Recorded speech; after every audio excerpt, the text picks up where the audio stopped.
Good afternoon friends. అందరికి voice clear గా వినిపిస్తుందా? My voice is audible or not?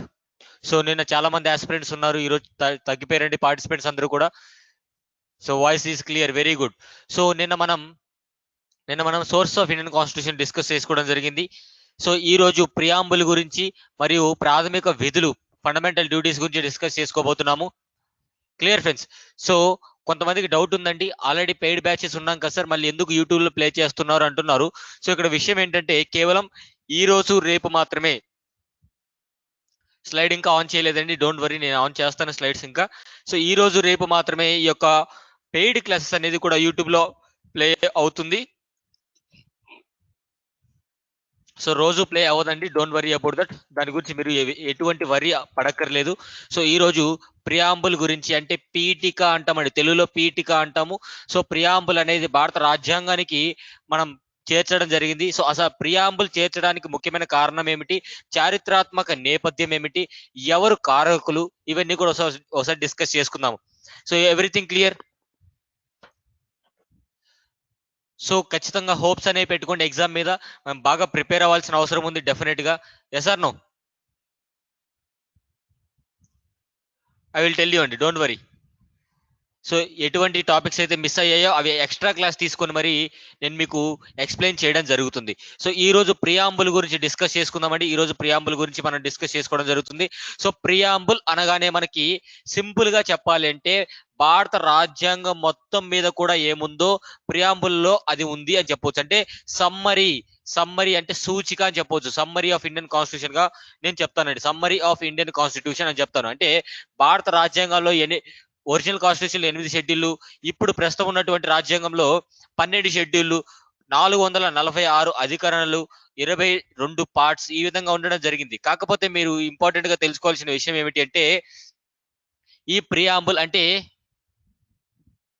Pitaka అనేది భారత రాజ్యాంగం అంతా కూడా ఒక సూచిక లాంటిది. అంటే భారత రాజ్యాంగం అనేది ఏ అంశాలపైన చర్చించడం జరిగింది, భారత రాజ్యాంగంలో ఎటువంటి అంశాలపైన చర్చించడం జరిగింది, ప్రాథమిక హక్కుల గురించి, ప్రాథమిక విధుల గురించి, ఆదేశిక సూత్రాల గురించి, లేదంటే కేంద్ర రాష్ట్ర సంబంధాల గురించి, ఒక వ్యక్తికి ఉన్నటువంటి హక్కుల గురించి, ఇవన్నీ కూడా డిస్కస్ చేయడం జరిగింది రాజ్యాంగంలో బ్రీఫ్ గా. కాకపోతే అదంతా కూడా ఒక పేజ్ లో సమ్మరీ. ఇది సింపుల్ గా చెప్పాలంటే ప్రియాంబుల్ అనేది సమ్మరీ అండి. Preamble is the summary of Indian constitution గా చెప్పుకోవచ్చు. అదే విధంగా ప్రియాంబుల్ కు సంబంధించినటువంటి ఇంపార్టెంట్ సుప్రీంకోర్టు జడ్జిమెంట్స్ ఏమిటో మనం ఒకసారి చూద్దామండి. 2 ఇంపార్టెంట్ జడ్జిమెంట్స్ ఉంటాయండి. ఒకటి వచ్చేసి Kesavananda Bharati versus state of Kerala, తర్వాత బెరుబారి యూనియన్ కేసు అనేది 2 కేసులు ఉంటాయి. అవి ప్రియాంబుల్ అనేది భారత రాజ్యాంగంలో భాగమా కాదా, లేదంటే ప్రియాంబుల్ అనేది భారత రాజ్యాంగానికి సపరేట్ గానా, ప్రియాంబుల్ ని మార్చవచ్చా లేదా, అసలు ప్రియాంబుల్ యొక్క ముఖ్య ఉద్దేశం ఏమిటి, లేదంటే ప్రియాంబుల్ అనేది ఏ దేశం నుంచి తీసుకోవడం జరిగింది. Yes or no? Clear friends? ఇక్కడ వరకు అర్థమైందా? సో ఈ విషయాలు మనం ఈరోజు చర్చించుకోబోతున్నాము.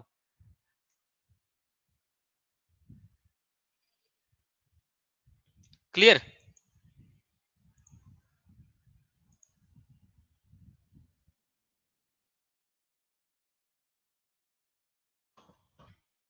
సో ఈ రోజుటి వరకు కూడా మనకి 104 అధికరణలు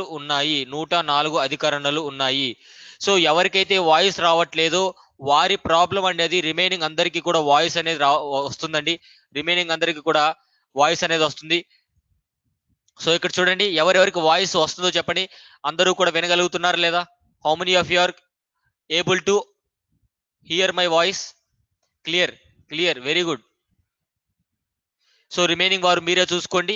సో ఎవరికైతే వినిపించట్లేదు that is part of your mobile అనుకుంటాను. ఒకసారి మీరు చెక్ చేసుకోండి, మళ్ళీ ఒకసారి చెక్ చేసుకోండి ఫ్రెండ్స్. కొంతమంది ఇంగ్లీష్ లో ఎక్స్ప్లెయిన్ చేయమంటున్నారు, కొంతమంది తెలుగులో ఎక్స్ప్లెయిన్ చేయమంటున్నారు. సో ఇంగ్లీష్ కంబైన్డ్ తెలుగులో ఎక్స్ప్లెయిన్ చేస్తానండి. ఎందుకంటే అందరూ స్టూడెంట్స్ కూడా ఎగ్జామ్ కి ప్రిపేర్ అవుతున్నారు కాబట్టి డెఫినెట్ గా వాళ్ళందరినీ దృష్టిలో పెట్టుకుంటారు. ఎస్, మనం లేట్ చేయకుండా డెఫినెట్ గా ఈ యొక్క సెషన్ లోకి వెళ్ళిపోతాం. ప్రియాంబుల్ అనేది భారత రాజ్యాంగంలోకి, అంటే ఈ యొక్క ప్రిఫేస్ అని చెప్పొచ్చు, ప్రిఫేస్ లేదంటే పీఠిక అని చెప్పొచ్చు. మనకి బుక్ ఓపెన్ చేయంగానే అక్కడ ప్రిఫేస్ అని ఉంటుంది. అంటే బుక్ గురించి కొన్ని విషయాలు తెలపడం జరుగుతుందనమాట. సో, ఆ విషయాలు అంటే రాజ్యాంగం గురించి తెలిపేటువంటి సమ్మరీయే ఈ యొక్క ప్రియాంబుల్ అంటే పీఠిక అని చెప్పవచ్చు. అదే క్రమంలో మనకి ప్రియాంబుల్ అనేది భారత రాజ్యాంగానికి అసలు యాడ్ చేయడానికి అంటే దీనికి జోడించడానికి ముఖ్యమైన కారణం ఏమిటంటే మనకు ఒక కారణం కావాలండి. That is objective resolution. Objective resolution అంటే మనకి ఇక్కడ మీనింగ్ ఏమిటంటే కాన్స్టిట్యూయెంట్ అసెంబ్లీ అండి. రాజ్యాంగ పరిషత్ అనేది భారత రాజ్యాంగం అనేది భారతదేశ ప్రజల చేత రాయబడిందండి. భారత రాజ్యాంగం అనేది భారతదేశ ప్రజల చేత రాయబడిందనమాట. సో, ఇక్కడ భారతదేశ ప్రజలు డైరెక్ట్ గా వెళ్ళి రాశారంటే లేదు. ప్రజలు కొంతమంది వ్యక్తులని ఎన్నుకొని వారిని రాజ్యాంగం రాయమని చెప్పేసి ఒక హౌస్ కి పంపించడం జరిగింది. ఆ హౌస్ పేరే కాన్స్టిట్యూయెంట్ అసెంబ్లీ అంటాం. కాన్స్టిట్యూయెంట్ అసెంబ్లీ అంటాం. రాజ్యాంగ పరిషత్ లేదా అసెంబ్లీ అంటాం. సో, ఇక్కడ ఉన్నటువంటి వ్యక్తులు రాజ్యాంగాన్ని లెక్కించడం జరిగింది. ఇక్కడ ఒక డౌట్ ఉందన్నమాట. రాజ్యాంగాన్ని రాయడం మొదలుపెట్టింది ఏ రోజు నుంచి అంటే ఆన్ డిసెంబర్ 9 నుంచి. అంటే రాజ్యాంగ పరిషత్ మొట్టమొదటి మీటింగ్ అనేది ఏ రోజు జరిగిందంటే డిసెంబర్ 9వ తారీఖు జరిగింది. కానీ రాజ్యాంగం అనేది ఏ అంశాలపైన రాయాలి? ఎటువంటి అంశాలపైన ఫోకస్ చేయాలి? భారతదేశ ప్రజలకు ఎటువంటి అవసరాలున్నాయి? అవన్నీ కూడా తెలీదు ఎవరికీ. ఆ క్రమంలో జవహర్‌లాల్ నెహ్రూ గారు ఏం చేశారంటే 13 డిసెంబర్ 1946 సంవత్సరంలో 13 డిసెంబర్ 1946 సంవత్సరంలో ఆబ్జెక్టివ్ రిజల్యూషన్ ఆబ్జెక్టివ్స్ అంటే ఎయిమ్స్ అన్నమాట. అంటే ఏ అంశాలపైన ఫోకస్ చేసి రాయాలి ప్రియాంబుల్ అనేది, ఏ అంశాలపైన ఫోకస్ చేసి రాజ్యాంగం అనేది రాయాలి. రిజల్యూషన్ అంటే ఒక స్టేట్మెంట్ ఆఫ్ ఒపీనియన్ అన్నమాట. రిజల్యూషన్ అంటే ఒక స్టేట్మెంట్ ఆఫ్ ఒపీనియన్ అంటే ఒక ఆలోచన అనేది ముందుకు తీసుకురావడం జరిగింది. ఆ ఆలోచనలో ఏమేమి ఉన్నాయి అంటే భారత రాజ్యాంగంలో పొందుపరచవలసినటువంటి అంశాలు ఏమేమి ఉండాలి అని లిఖించడం జరిగింది. ఆ అంశాలే ఈ రోజు మనం ప్రియాంబుల్ అంటున్నాం. సో, ప్రియాంబుల్ అనేది అలా ఒక బిల్ అనేది పాస్ చేశారండి. ఈ అంశాలతో కూడినటువంటి బిల్ అనేది పాస్ చేశారు. ఆ అంశాలు ఏమేమిటి అంటే లిబర్టీ, ఈక్వాలిటీ, సోవరెనిటీ ఇలాంటి అంశాలన్నీ జోడించి ఇదిగో భారత రాజ్యాంగం అనేది ఈ పర్టిక్యులర్ అంశాలపైన బాగా ఫోకస్ చేసి రాయాలి. ప్రజల స్థితిగతులు మారేలాగా ఉండాలి అని చెప్పి అటువంటి బిల్ అనేది పాస్ చేయడం జరిగింది. దాన్ని మనం ఏమంటున్నామంటే ఆబ్జెక్టివ్ రెజల్యూషన్ అంటున్నాం. ఆబ్జెక్టివ్ రెజల్యూషన్ అంటున్నాం. ఆ బిల్ అనేది రాజ్యాంగ పరిషత్‌లో ఉన్నటువంటి ప్రతి ఒక్కరు కూడా చర్చించి ఓటింగ్ అనేది జరిపి అందరూ మద్దతు పొందిన తర్వాత మాత్రమే ఆ బిల్ అనేది ఆమోదించడం జరిగింది. ఎప్పుడు ఆమోదించారు అంటే ఎప్పుడు ఆమోదించారు అంటే 22 జనవరి 1947 ఎప్పుడైతే ఆమోదించారో ఆమోదించిన తర్వాత రోజు నుంచి దాన్ని ప్రియాంబుల్ అనే పదంతో మనం యూజ్ చేస్తున్నాం. Preamble. So, the present day preamble అని. So, it is influenced the eventual shaping of the constitution through all its subsequent stages. It modified versions form of preamble of the present constitution.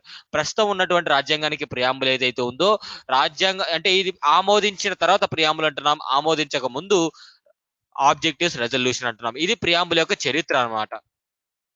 ఇప్పుడు చూడండి. Preamble అనేది అంటే ఈ యొక్క objectives అని ఏ అంశాలపైన focus చేసి రాయాలి అని చెప్పారు అంటే, ఒకటి ఇక్కడ చూడండి ప్రియాంబుల్‌లో వి, వి అంటే ఎవరు? భారతదేశ ప్రజలు. We the people of India. భారతదేశ ప్రజలు చెప్తున్నారు ఇక్కడ. We the people of India having solemnly అంటే విత్ డీప్ సిన్సియారిటీ. సోలెమ్‌లీ అంటే అంటే ఏకాగ్రతతో లేదంటే ఒక సదుద్దేశంతో విత్ డీప్ అంటే having solemnly resolved to constitute India. Resolved అంటే ఒక సొల్యూషన్, ఒక సమాధానం చూపిస్తున్నాము. To constitute India into A sovereign, socialist, secular, democratic republic.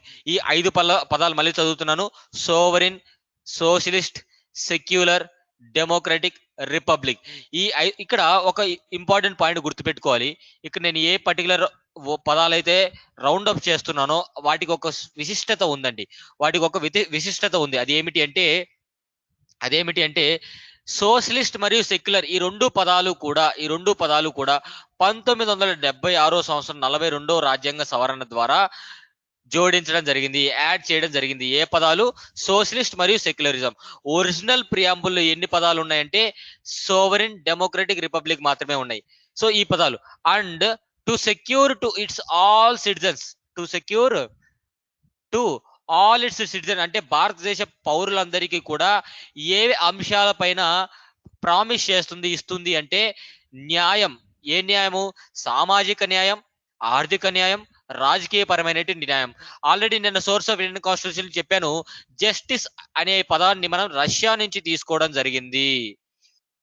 తర్వాత లిబర్టీ అంటే స్వేచ్ఛ. ఏ అంశాల్లో? లిబర్టీ ఆఫ్ థాట్, ఆలోచన, ఎక్స్ప్రెషన్, భావ వ్యక్తీకరణ, బిలీవ్, నమ్మకం, ఫెయిత్ అండ్ వర్షిప్, ఈ అంశాలపైన స్వేచ్ఛ అనేది కల్పించడం జరుగుతుంది. సమానత్వం, equality of status and of opportunity, అవకాశం అండి.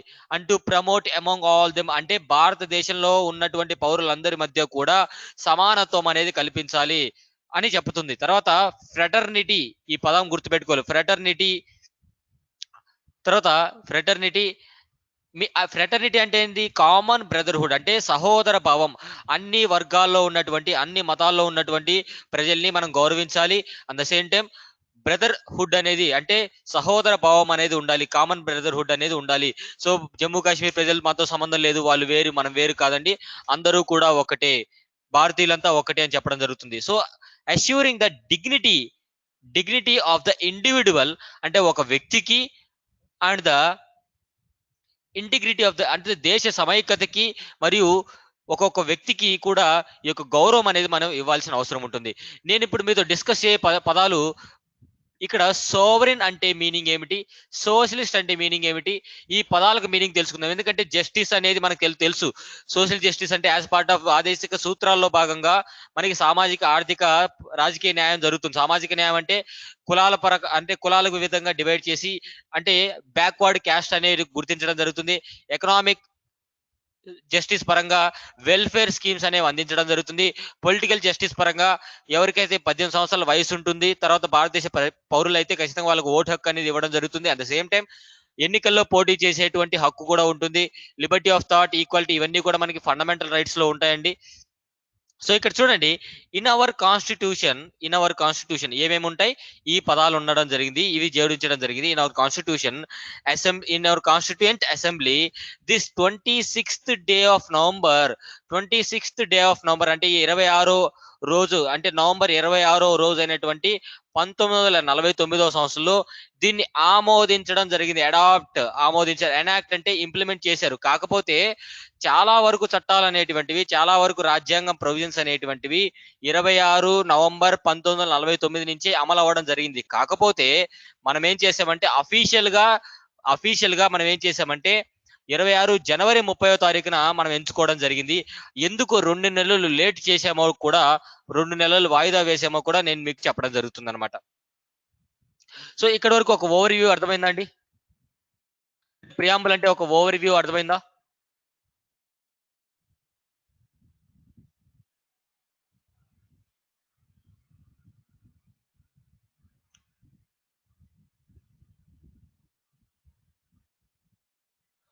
వెరీ గుడ్ అండి. ఇప్పుడు నేను చెప్పబోయే పర్టికులర్ ఒక్కొక్క పదానికి మీనింగ్ చెప్తానండి. మళ్ళీ ఇప్పుడు ఒక్కొక్క పదానికి మీనింగ్ చెప్తాను.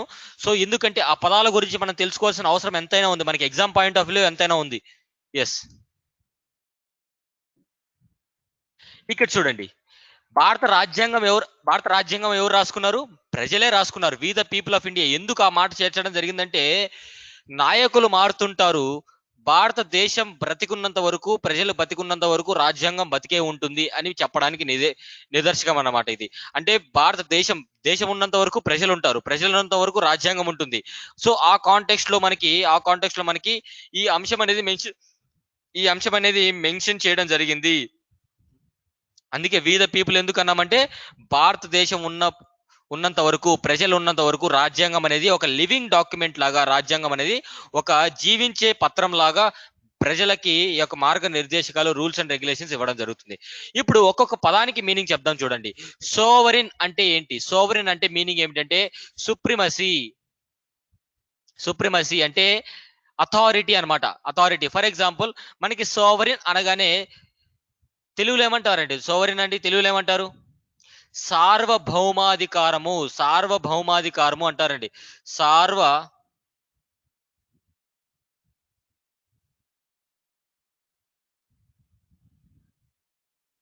సార్వభౌమాధికారము అంటాం.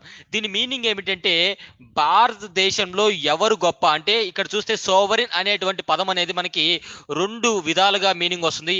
Internal external sovereignty.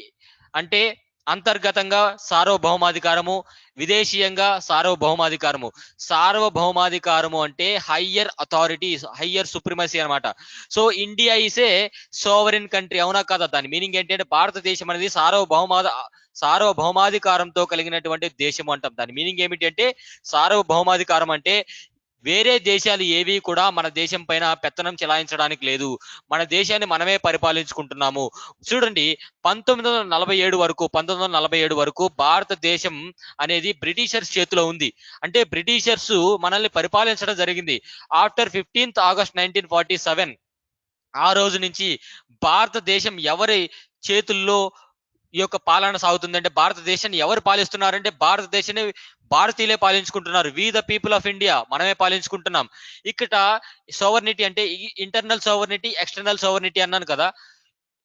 ఒకసారి భారతదేశానికి స్వతంత్రం వచ్చిన తర్వాత ఎక్స్టర్నల్ గా సోవర్నిటీ అంటే ఎస్, ఖచ్చితంగా వేరే దేశాలు ఏవి కూడా మన సైడ్ నుంచి అంటే మన మన భారతదేశంపై ఎటువంటి ఆధిపత్యం చెలాయించడానికి లేదు. కరెక్టే. ఎందుకంటే భారతదేశంలో ప్రభుత్వమే పెద్ద, ప్రభుత్వం ఏం చెప్తే అది చేయాలన్నమాట. గవర్నమెంట్ ఈజ్ సుప్రీం అనమాట. Government is supreme. మరి ఇక్కడ మరి ఇక్కడ ఎస్, భారతదేశం అనేది ఆటోమేటిక్ గా సుప్రీం కంట్రీ అన్నమాట. అయినప్పటికీ ఇంటర్నల్ సుప్రిమసీ ఎందుకు మెన్షన్ చేశారు అంటే, భారతదేశం లోపల కూడా భారతదేశమే గొప్ప అంటారు, పెద్ద అంటారు. దాని మీనింగ్ ఏమిటి అంటే, ఇప్పుడు ప్రభుత్వం అనేది పెద్ద అండి. ప్రభుత్వమే highest authority in the country అన్నమాట. ప్రభుత్వం ఏం చెప్తే అది చేయాలి. నిర్దేశకాలు అనేది ఆ విధంగా ఇవ్వడం జరుగుతుంది. కాకపోతే మీరు ఇంకో విషయం గుర్తుపెట్టుకోవాల్సింది, ఇంటర్నల్ సోవర్నిటీని నేను ఎందుకు రిప్రజెంట్ చేశానంటే, ఇక్కడ India is internally sovereign. Yes, ఖచ్చితంగా స్వతంత్రం వచ్చిన తర్వాత భారతదేశం లోపల ఎవరు ఛాలెంజ్ చేస్తారు అంటే, కొన్ని గ్రూప్స్ ఉంటాయండి. కొన్ని గ్రూప్స్ ఉంటాయి. అంటే ఫర్ ఎగ్జాంపుల్ మావోయిస్టులు కానివ్వండి, లేదంటే మతపరంగా ఎవరైనా ఉంటారు. అంటే కేవలం వాళ్ళ మతమే గొప్ప, ప్రభుత్వం కంటే మతమే గొప్ప అన్నట్టు, అంటే రిలీజియస్ పరంగా కూడా. లేదంటే ఎవరైనా ఒక గ్రూప్ ఆఫ్ పీపుల్ ప్రభుత్వానికి వ్యతిరేకంగా ఎటువంటి కార్యకలాపాలు చేసినప్పటికీ కూడా వారు చెల్లరు, అంటే వారి మాట చెల్లదు. End of the day government ఈ సుప్రీం, ప్రభుత్వమే పెద్ద. ప్రభుత్వం ఏం చెప్తే అది నడుచుకోవాలి. మీకు ఒక ఎగ్జాంపుల్ చెప్తాను నేను ఇక్కడ. మావోయిస్టులు అందరూ కూడా అంటే అందరూ అంటే ఇన్ ద సెన్స్ కొంతమంది మావోయిస్టులు అంటే మీనింగ్ ఏంటి? ప్రభుత్వానికి వ్యతిరేకత చూపడం అన్నమాట. అంటే వాళ్ళు వెపన్స్ క్యారీ చేసి ప్రభుత్వానికి వ్యతిరేకంగా నినాదాలు చెప్పడం, లేదంటే ప్రభుత్వానికి వ్యతిరేకంగా కార్యకలాపాలు చేయడం, ఇలా చేస్తుంటారు. అలాంటప్పుడు వారి దగ్గర వెపన్స్ ఉన్నాయి కదా, వారు ఎదురు తిరిగారు కదా అని చెప్పేసి ప్రజలందరూ వాళ్ళని నమ్ముతారా? లేదంటే ప్రజలందరూ వాళ్ళని గౌరవిస్తారా? సో ఈ కాంటెక్స్ట్ లో ఎవరు గొప్ప అంటే, ఎవరు చెప్పింది చేయాలి అంటే ప్రభుత్వం ఏం చెప్తే అది చేయాలండి. ప్రభుత్వమే పెద్ద దేశంలో. సో ప్రభుత్వం ఏం చెప్తే అది చేయాలి. ప్రభుత్వానికి ఎదురు తిరుగుతారు కాబట్టి ఇంటర్నల్ సోవర్నిటీ అంటే భారతదేశం లోపల కూడా ప్రభుత్వమే పెద్ద అని చెప్పడానికి. మనకి ఖలిస్తాన్ మూవ్మెంట్ చూసాం. ఖలిస్తాన్ మూవ్మెంట్ ఏమిటి అంటే, కొంతమంది గ్రూప్ ఆఫ్ సిక్ పీపుల్ అంటే సిక్కు మతానికి సంబంధించినటువంటి కొంతమంది గ్రూప్ ఆఫ్ పీపుల్ ఏం చేశారంటే, పంజాబ్ ప్రాంతాన్ని అంతా కూడా ఒక సపరేట్ దేశంగా చేయండి, అది ఖలిస్తాన్ అనేటువంటి దేశంగా చేయండి అని ప్రభుత్వానికి వ్యతిరేకంగా వారు అమృత్సర్ టెంపుల్లోకి దూరి మరి వాళ్ళ యొక్క నిరసన తెలిపారనమాట. అంటే పూర్తిగా వాళ్ళ కంట్రోల్లోకి తెచ్చుకున్నారు ఆ ప్రాంతం ఏరియానంతా. సో అలా అలా అడిగినందుకు ప్రభుత్వం కూడా ఇచ్చేసింది అనుకోండి, అలా ఎవరికి వారు అడుగుతూనే ఉంటారు. సో దేశం అనేది ముక్కలవుతుంటుంది. ఈ కాంటెక్స్ట్ లో అలా ఎవరు చేసినప్పటికీ కూడా ప్రభుత్వం అనేది పెద్ద, ప్రభుత్వం ఏం చెప్తే అది చేయాలి. మనకి అందుకే ఆపరేషన్ బ్లూ స్టార్ అనేది ఒకటి కండక్ట్ చేసి ఈ యొక్క అమృత్సర్ టెంపుల్ లోపలికి వెళ్ళి మరి ఈ యొక్క ఖలిస్తాన్ మూవ్మెంట్ చేస్తున్నటువంటి వ్యక్తులపై ఈ యొక్క ఆర్మీ అనేది దిగి ఆపరేషన్ చేయడం జరిగింది. సో ఈ కాంటెక్స్ట్ లో ప్రభుత్వం అనేది పెద్దగా చెప్పడం జరుగుతుంది. మరి ఎక్స్టర్నల్ సోవర్నిటీ అన్నాం కదా సార్, అంటే విదేశాల పరంగా మనకి ఎటువంటి ఒత్తిడి ఉండదు. కంప్లీట్ గా ఒత్తిడి ఉండదా అంటే ఉంటుందండి. ఏ సందర్భంలో ఉంటుందంటే, మనము కొన్ని ఇంటర్నేషనల్ ఆర్గనైజేషన్స్ తో మనం ఒప్పందాలు చేసుకుంటాం. ఫర్ ఎగ్జాంపుల్ యుఎన్ఓ కానివ్వండి, వరల్డ్ ఎకనామిక్ ఫోరం కానివ్వండి, వరల్డ్ ట్రేడ్ ఆర్గనైజేషన్ కానివ్వండి, వరల్డ్ హెల్త్ ఆర్గనైజేషన్ కానివ్వండి, లేదంటే ఇంటర్నేషనల్ కోర్ట్ ఆఫ్ జస్టిస్ కానివ్వండి, తర్వాత UNHRC United nations human rights commission, United nation మానవ హక్కుల సంఘం అనమాట. సో ఇలాంటి అంతర్జాతీయ సంస్థలతో మనము ఎప్పుడైతే ఒప్పందం చేసుకుని మనం మెంబర్గా ఆ సంస్థల్లో మనం కూడా ఒక సభ్యుడిగా చేరుతామో, చేరేప్పుడు ఏం చేయాలండి, ఆ యొక్క నిబంధనలన్నీ కూడా మనం సంతకం అంటే ప్రభుత్వం తరపున సంతకం పెట్టి ప్రభుత్వం తరపున సంతకం చేయాలన్నమాట.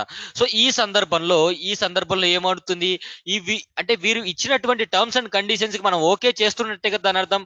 ఎప్పుడైతే వీరిచ్చినటువంటి టర్మ్స్ అండ్ కండిషన్స్ మనం ఫాలో అవ్వకుండా, వీరిచ్చినటువంటి ప్రిన్సిపల్స్ ఏవైతే ఫాలో అవ్వకుండా ఉల్లంఘిస్తున్నామో, ఈ కాంటెక్స్ట్ లో ఈ పర్టికులర్ సంస్థలు అనేటువంటివి భారతదేశం పైన ఎంతో కొంత ఒత్తిడి తెచ్చే అవకాశం ఉంది. మనకి ఆగస్టు 2019 లో ఆర్టికల్ 370 రద్దు చేయడం జరిగింది. ఆర్టికల్ 370 రద్దు చేశాం. ఈ కాంటెక్స్ట్ లో జమ్మూ అండ్ కాశ్మీర్ లో ఇంటర్నెట్ సేవలు కానివ్వండి, కర్ఫ్యూ కానివ్వండి, అంటే 144 సెక్షన్ ప్రజల్ని ఎక్కడికక్కడ నిర్బంధించడం కానివ్వండి, ఇలా చేశాం. ఈ కాంటెక్స్ట్ లో UNHRC, United nation human rights commission అనేది భారతదేశానికి ఒక సూచించింది అనమాట. అసలు జమ్మూ కాశ్మీర్ లో ఏం జరుగుతుంది, జమ్మూ కాశ్మీర్ లో ఉన్నటువంటి ప్రజల యొక్క హక్కులు, మానవ హక్కులు ఉల్లంఘన జరుగుతుందని మాకు సమాచారం వచ్చింది. దానిపైన మీరు ఒకసారి దృష్టి పెట్టండి అంటే ఇండియన్ గవర్నమెంట్ ఒకే ఒక సమాధానం చెప్పిందండి. Jammu and Kashmir and the people of Jammu and Kashmir is our internal sovereignty, is belongs to our internal sovereignty. అంటే మా యొక్క భారతదేశ సార్వభౌమాధికారానికి ఆ యొక్క ప్రతీక, మీరు ఎవరు ఇన్వాల్వ్ అవడానికి కానీ కొట్టిపడేసింది అనమాట. సో ఈ కాంటెక్స్ట్లు కూడా జరుగుతుంటాయి. ఒకవేళ నిజంగానే ఉల్లంఘన జరిగితే, లేదంటే WHO కోవిడ్ పాండమిక్ సందర్భంగా WHO అనేది గైడెన్స్ ఇచ్చింది, మనం ఫాలో అవ్వట్లేదు. ఎందుకంటే మనం ఒకవేళ అవ్వట్లేదు అనుకోండి, వారు ఎందుకు యాక్షన్ తీసుకుంటారంటే మనం ఇక్కడ మెంబర్ కాబట్టి వారు ఇచ్చినటువంటి ఇన్స్ట్రక్షన్స్ ఫాలో అవ్వాలి. ఎందుకంటే మానవ జాతికి సంబంధించినటువంటి ఆరోగ్యపరమైనటువంటి విషయాల్లో వీరు ఎక్కువగా చొరవ తీసుకుంటారు. సో భారతదేశం అనేది ఫాలో అవ్వట్లేదు అనుకోండి, వీళ్ళు ఫస్ట్ ఏం చేస్తారు, రెండు మూడు సార్లు సూచిస్తారు, ఇన్స్ట్రక్షన్స్ ఇస్తారు, అలా చేయండి అలా చేయండి. చేయట్లేదు అనుకోండి, ఆంక్షలు విధిస్తారు. అంటే మనకి ఉత్తర కొరియా అధ్యక్షుడైనటువంటి ఉత్తర కొరియా అధ్యక్షుడు ఏంటంటే ఈ యొక్క న్యూక్లియర్ టెస్ట్ జరపకుండా ఉండమని చెప్తే ఉండలేదన్నమాట. ఏ విధంగా కూడా ఈ యొక్క nuclear test weapons test fire చేసేవాడు. సో అప్పుడేం చేశారు, వివిధ దేశాలందరూ కూడా ఆ దేశం మీద ఆంక్షలు విధించడం జరిగింది. ఆంక్షలు విధించడం అంటే ఆ దేశానికి ఎటువంటి ఎక్స్పోర్ట్స్ చేయకుండా, లేదంటే ఆ దేశం నుంచి ఎటువంటి గూడ్స్ పంపించకుండా, ఆ దేశం నుంచి ఎటువంటి గూడ్స్ తెచ్చుకోకుండా, అంటే ఇంపోర్ట్స్ అండ్ ఎక్స్పోర్ట్స్ కట్ చేయడం జరుగుతుంది. అప్పటికీ కూడా వినలేదనుకోండి, వార్ సిచ్యువేషన్, ఆ దేశంపై యుద్ధం ప్రకటించే అవకాశం ఉంటుంది. So clear friends, that is what called sovereignty. Sovereignty అంటే అర్థమైందా అండి? సోవర్నిటీ అంటే మీనింగ్ అది. సోవర్నిటీ అంటే మీనింగ్ అదండి. సో అందరికీ వీడియో ఎంత కనిపిస్తుందా? సో వీడియో అదంతా అందరికీ కనిపిస్తుందా అండి? సో వీడియో మరియు నేను మాట్లాడేటువంటి ఆడియో అందరికీ కూడా కనిపిస్తుందా? Very good. సో సార్వభౌమాధికారము మనం ఎప్పుడైనా చూస్తూ ఉంటాము, ప్రమాణ స్వీకారాల్లో పలానా వ్యక్తి పేరు చెప్పి భారతదేశ సార్వభౌమాధికారాన్ని కాపాడుతానని అంటారు. అంటే మీనింగ్ ఏంటంటే భారతదేశం యొక్క అధికారాన్ని, భారతదేశం యొక్క గౌరవాన్ని కాపాడుతానని మీనింగ్ అనమాట. భారతదేశం యొక్క గౌరవాన్ని కాపాడుతానని మీనింగ్ అనమాట. అప్పుడప్పుడు మనం ప్రమాణ స్వీకారాల్లో చూస్తుంటాం. Clear friends? ఎస్. నెక్స్ట్ మనకి డిస్కస్ చేసుకోవాల్సిన పాయింట్ ఏమిటి అంటే సోషలిస్ట్. మనకి చాలా రకాలైనటువంటి సోషలిజమ్స్ ఉన్నాయి. సోషలిజం అంటే సింపుల్ గా చెప్పాలంటే సమాజంలో ఉన్నటువంటి ప్రతి ఒక్క ప్రజలకి కానివ్వండి, ప్రతి ఒక్క వర్గానికి చెందినటువంటి వ్యక్తులకు కానివ్వండి, అట్టడుగున ఉన్నటువంటి ప్రజలకు కానివ్వండి, అందరికీ కూడా సంక్షేమం అనేది అందాలి అనే ఒక ఉద్దేశం అనమాట. మనకి సోషలిజంలో చాలా డిఫరెంట్ టైప్స్ ఆఫ్ సోషలిజమ్స్ ఉన్నాయి. Gandhian socialism, Nehruvian socialism, welfare socialism, ఇలాంటి. ఇక్కడ చూడండి, కమ్యూనిస్ట్ పార్టీలు అంటాం కదా, లేదంటే కమ్యూనిజం అంటాం కదా. Communism is also a type of socialism అండి. Communism is also a type of socialism. నియంత్రణ కమ్యూనిస్టులు అంటే, China is a communist country కదా. సో కమ్యూనిజం అంటే అదొక సపరేట్ ఇదేం కాదండి, కాన్సెప్ట్ ఏం కాదు. కమ్యూనిజం అన్నా కూడా సోషలిజం లో భాగమే. The extreme levels of socialism is nothing but communism. ఇక్కడ భారతదేశం అనేది India is a socialist country and or not? India is a socialist country or not? Yes, India is a socialist country. ఎందుకంటే భారతదేశంలో ప్రజలందరికీ కూడా ప్రభుత్వం అనేది ఈ యొక్క వెల్ఫేర్ స్కీమ్స్ అనేవి ఇస్తుందా లేదా? సో ఇక్కడ చూడండి, మన ఫర్ ఎగ్జాంపుల్ భారతదేశంలో ఎంతో మంది రిజర్వేషన్లు పొందడం కానివ్వండి, లేదంటే సంక్షేమ పథకాలు పొందడం కానివ్వండి, సంక్షేమ పథకాల ద్వారా వారి యొక్క జీవితాల్లో ఎంతో కొంత మార్పు రావడం కానివ్వండి, మనం చాలా చూస్తుంటాం. డే టు డే లైఫ్‌లో చూస్తూనే ఉంటాం. మీరిక్కడ గుర్తుపెట్టుకోవాల్సింది ఏమిటంటే సోషలిస్ట్ అనే పదము మరియు సెక్యులర్ అనేటువంటి పదము ఈ 2 కూడా 42వ రాజ్యాంగ సవరణ ద్వారా 42వ రాజ్యాంగ సవరణ ద్వారా 1946 సంవత్సరంలో జోడించడం జరిగింది. సారీ 1976 సంవత్సరంలో భారత రాజ్యాంగానికి ఇవి యాడ్ చేయడం జరిగింది. ఇప్పుడు సెక్యులరిజం అంటే ఏంటి? India is a secular country, అవునా కదా? India is a secular country. Secularism అంటే మనకి వెస్టర్న్ కంట్రీస్ లో సెక్యులరిజం అనేది ఒక విధంగా ఉంటుందండి. గవర్నమెంట్ అనేది రిలీజియన్ కి పూర్తిగా సపరేట్ గా ఉంటుంది. కంప్లీట్ న్యూట్రాలిటీ, ధర్మ నిరపేక్ష అంటామండి. సాంస్క్రిట్ లో ఇప్పుడు వెస్టర్న్ కంట్రీస్, యూరోపియన్ కంట్రీస్ మనం చూసినట్టయితే, యూరోపియన్ కంట్రీస్ లో ఉన్నటువంటి ప్రభుత్వాలు ఏవి కూడా మతపరమైనటువంటి అంశాల్లో అస్సలు వేలు పెట్టవు, అస్సలు కలుగు చేసుకోవు. దాని మీనింగ్ ఏంటంటే కంప్లీట్ గా న్యూట్రల్ గా బిహేవ్ చేయడం. రిలీజియస్ ప్రాక్టీసెస్ అనేవి, రిలీజియస్ కార్యక్రమాలు అనేటివి గవర్నమెంట్ కి సంబంధం లేకుండా దూరం పెట్టడం జరుగుతుంది. రిలీజియనే, ప్రభుత్వం ప్రభుత్వమే. కానీ దాన్ని ఏమంటాము? న్యూట్రాలిటీ అంటాం. న్యూట్రాలిటీ అంటాం. అంటే కంప్లీట్ న్యూట్రాలిటీ మీనింగ్ ఏమిటి అంటే ఖచ్చితంగా సపరేట్ గా ఉండడం. ధర్మ నిరపేక్ష అంటారు. సంస్కృతిలో ధర్మ నిరపేక్ష అంటాం. అదే భారతదేశంలో అయితే, ఇప్పుడు నాకు డౌట్ వచ్చింది, చెప్పండి. భారతదేశం అనేది అధికారికంగా భారతదేశానికి ఉన్నటువంటి మతం ఏంటి? భారతదేశానికి అధికారిక మతం ఏంటో చెప్పండి ఫ్రెండ్స్. భారతదేశానికి అధికారిక మతం ఏదైనా ఉందా? భారతదేశానికి అధికారిక మతం ఏదైనా ఉందా? ఉంటే ఏంటో చెప్పండి. యాక్చువల్ గా మనకి India is secular country meaning అంటే secularism is nothing but treating all the religions equally. అన్ని మతాల లేదంటే అన్ని ధర్మాలని సమానంగా చూడడం. అన్ని మతాలని సమానంగా చూడడం అనమాట. అన్ని మతాలని సమానంగా చూడడం. రాంగ్ ఆన్సర్ అండి. Jaggu and Anand, you said wrong answer. ఎందుకంటే భారతదేశానికి అధికారికంగా ఎటువంటి మతం అనేది లేదు. భారతదేశానికి ఎటువంటి మతం అనేది లేదు. భారతదేశం అంటే ఇక్కడ నేనేం చెప్తానంటే భారత రాజ్యాంగం అనేది. ఎందుకంటే దేశం అంటే మనకి ప్రజలు రచించినటువంటి రాజ్యాంగమే అతి పెద్ద అనమాట. Yes, secularism is treating all the religions equal. Pooja, very good అండి. ఎస్. సో సెక్యులరిజం అంటే అన్ని ధర్మాలకి లేదంటే అన్ని మతాలని సమానంగా చూసేటువంటి ఉద్దేశం. దాన్ని బట్టి మనకి ఏమర్థమవుతుంది? సమానత్వం అంటే ఇక్కడ ప్రభుత్వం అనేది ఇన్వాల్వ్ అవుతుంది రిలీజియన్స్ లో. ఇక్కడ చూడండి, వెస్టర్న్ కంట్రీస్ లో అంటే యూరోపియన్ కంట్రీస్ లో మీరు చూసినట్టయితే ప్రభుత్వం అనేది రిలీజియస్ మ్యాటర్స్ లో కరెక్ట్ గా ఒక గిరి గీసుకుంది, అంటే అసలు ఇన్వాల్వ్ అవ్వదు. కానీ భారతదేశంలో రిలీజియస్ మ్యాటర్స్ లో ప్రభుత్వం అనేది ఇన్వాల్వ్ అవుతుందా లేదా అంటే ఖచ్చితంగా ఇన్వాల్వ్ అవుతుంది. ఆ ఇన్వాల్వ్మెంట్ అనేది పాజిటివ్ ఇన్వాల్వ్మెంట్ గా చెప్పుకుంటాము. అంటే positive intervention is there by the government in all the religions. So మనం అదే పరంగా ఇక్కడ డౌట్ రావచ్చు సార్, కొన్ని ప్రభుత్వాలు ఏం చేస్తున్నాయంటే, చాలా మంది స్టూడెంట్స్ కూడా డౌట్ వస్తుందండి. కొన్ని ప్రభుత్వాలు ఏం చేస్తాయంటే జెరూసలేం వెళ్ళడానికి కానివ్వండి, లేదంటే మక్కా వెళ్ళడానికి కానివ్వండి, లేదంటే ఇలాంటి కార్యక్రమాలు చేసినప్పుడు వారికి సోషల్ వెల్ఫేర్ స్కీమ్స్ లో భాగంగా వాళ్ళకి అవకాశం కల్పించి వాళ్ళ యొక్క టికెట్ ఫేర్స్ కానివ్వండి అవన్నీ కల్పించడం జరుగుతుంది. ఇక్కడ ఒక సెక్షన్ ఆఫ్ పీపుల్ కి ప్రభుత్వం అనేది చేస్తుంది. దీని మీనింగ్ ఏమిటంటే ప్రజల చేత అంటే ప్రజలు కట్టబడినటువంటి పన్ను అనేది ఒక పర్టికులర్ రిలీజియన్ ని ప్రమోట్ చేయడానికి ప్రభుత్వం కార్యకలాపాలు చేస్తుంది. అది ఎంతవరకు న్యాయమని అందరికీ ప్రశ్న ఉత్పన్నం అవుతుంది. ఈ కాంటెక్స్ట్ లో ఊరుకుంటారు ఎవరైనా? సింపుల్ గా వెళ్ళి సుప్రీంకోర్టులో కేసు వేశారండి ఆల్రెడీ.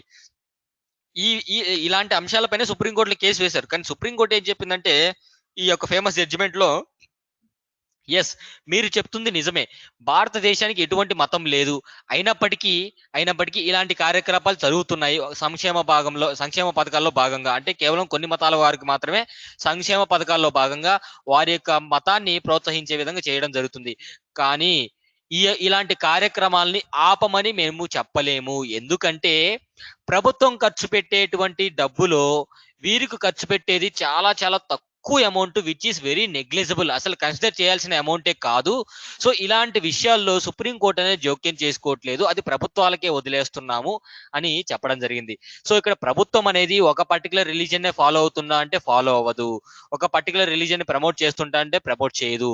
అన్ని మతాలని సమానంగా చూడడం జరుగుతుంది. అన్ని మతాలలో సమానంగా ఇంటర్వ్యూన్ అవ్వడం జరుగుతుంది. Clear friends. మనకి గోదావరి పుష్కరాలు కానివ్వండి, పుష్కరాల సమయంలో ఖర్చు పెట్టే డబ్బు ప్రభుత్వానిదే. మరి అలాంటప్పుడు ఇలాంటి కుంభమేళా, నార్త్ ఇండియాలో కుంభమేళా ఇలాంటివి జరుగుతుంటాయి. ఆ కాంటెక్స్ట్ లో కూడా ప్రభుత్వం అనేది ప్రజల యొక్క స్థితిగతులు బాగా మెరుగుపడడానికి కొన్ని కొన్ని కార్యక్రమాల్లో భాగంగా ఖర్చు పెడుతుంది డెఫినెట్ గా. సో వీటి అమౌంట్ అంటే ఈ అమౌంట్ అనేది నెగ్లిజిబుల్ అమౌంటే, దీన్ని పెద్దగా పట్టించుకోకర్లేదని సుప్రీంకోర్టు కూడా క్లియర్ గా చెప్పడం జరిగింది. సో సెక్యులరిజం అంటే మీనింగ్ అర్థమైంది అందరికీ? Lord Rama is on the first page of Indian constitution. మీరు చూసారా అండి?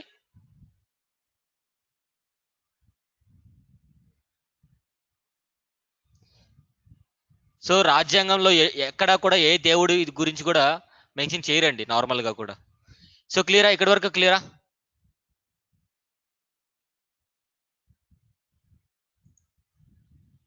సో ఇక్కడ వరకు సెక్యులరిజం అంటే మీనింగ్ అర్థమైందా? సో భారతదేశం, India is a secular country. India is a secular country అంటే భారతదేశం అనేది అన్ని మతాలని గౌరవిస్తుంది అని మీనింగ్ అనమాట. Clear friends? సో నెక్స్ట్ వచ్చేసి మనకి democratic. Yes, India is the largest democracy in the world. India is the largest democracy in the world. అంటే ప్రజాస్వామ్యం అనమాట. ప్రజాస్వామ్యం అనేది ఏ విధంగా చెప్తున్నాం మనం ఇక్కడ? ప్రజాస్వామ్యం అనేది ఏ విధంగా చెప్తున్నాం అంటే, భారతదేశ ప్రజల చేత ఎన్నుకోబడినటువంటి ప్రజాప్రతినిధులు మన దేశాన్ని పాలించడం జరుగుతుంది. మరి ఇక్కడ సిటిజన్స్ అంటే ఇక్కడ ఓటర్స్ అనమాట. ఓటర్స్ ఎవరిని ఎన్నుకుంటున్నారు? రిప్రజెంటేటివ్స్ ని ఎన్నుకుంటున్నారు. అంటే ఎమ్మెల్యేస్ ని కానివ్వండి, ఎమ్మెల్సీస్ ని కానివ్వండి, లేదంటే ఎంపీస్ ని కానివ్వండి, లోకల్ లెవెల్లో సర్పంచ్లను కానివ్వండి, అంటే వారి యొక్క రిప్రజెంటేటివ్స్ ని ఎన్నుకోవడం జరుగుతుంది. అంటే ప్రజలే డైరెక్ట్ గా వెళ్ళి చట్టాలు చేయట్లేదు. మనకి ఇక్కడ డెమోక్రసీలో టూ టైప్స్ ఆఫ్ డెమోక్రసీస్ ఉంటాయండి. డెమోక్రసీలో మనకి టూ టైప్స్ ఆఫ్ డెమోక్రసీస్ ఉంటాయి. ఒకటి వచ్చేసి డైరెక్ట్ డెమోక్రసీ, ఇంకోటి వచ్చేసి ఇండైరెక్ట్ డెమోక్రసీ అంటే నేరుగా ప్రజాస్వామ్యము, ఇండైరెక్ట్ గా అంటే ప్రజల చేత కాకుండా ప్రజల చేత ఎన్నుకోబడినటువంటి వారి చేత ఈ యొక్క ప్రజాస్వామ్యము. ఇది భారతదేశం అనేది డైరెక్ట్ డెమోక్రసీ ఫాలో అవుతుందా, ఇండైరెక్ట్ డెమోక్రసీ ఫాలో అవుతుందా? ఫాస్ట్ గా ఆన్సర్ చేయాలి. డైరెక్టా, ఇండైరెక్టా?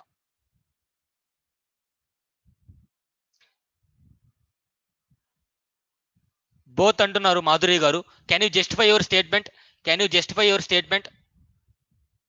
డైరెక్ట్లీ అని చెప్తున్నారండి. బోత్ అని కొంతమంది చెప్తున్నారు. బోత్ అని చెప్పేవారు ఎందుకో మీ యొక్క ఒపీనియన్ ని ఇక్కడ కామెంట్ బాక్స్ లో రాయండి. ఇక్కడ నేను క్లారిఫై ఇస్తాను. ఇలాంటి అంశాల్లో పొరపాటు పడతారు. ఎందుకంటే భారతదేశంలో ప్రజల చేత ఎన్నుకోబడినటువంటి వారే చట్టాలు చేస్తారు. అంటే మంది రిప్రజెంటేటివ్ ఫార్మ్ ఆఫ్ గవర్నమెంట్ అంట. రిప్రజెంటేటివ్ ఫార్మ్ ఆఫ్ గవర్నమెంట్ అంటే మీనింగ్ ఏంటంటే, representative form of government is nothing but indirect democracy అంటే ప్రజలు నేరుగా వెళ్ళి చట్టాలు చేయట్లేదు. ప్రజల తరపున ఒకరిని ఎన్నుకున్న తర్వాత ఆ రిప్రజెంటేటివ్ వెళ్ళి చట్టసభల్లో కూర్చొని వారు చట్టాలు చేస్తున్నారు. అంటే India is following indirect democracy. And ఇండియాలో ఒకే ఒక ప్రదేశంలో మాత్రమే, అంటే ఒకే ఒక లెవెల్లో డైరెక్ట్ డెమోక్రసీ ఫాలో అవుతాం. దట్ ఈస్ గ్రామ సభ. అంటే ఈ యొక్క పంచాయతీ వ్యవస్థలో గ్రామ సభ అంటే ఈ యొక్క సభలో, అంటే ఆ పంచాయతీలో ప్రతి సంవత్సరం కూడా 2 సార్లు మీటింగ్ పెట్టడం జరుగుతుంది. ఈ మీటింగ్ లో సర్పంచ్ మరియు వార్డు మెంబర్లు, పంచాయత్ సెక్రటరీ గ్రామ సభలో పార్టిసిపేట్ చేయడం జరుగుతుంది.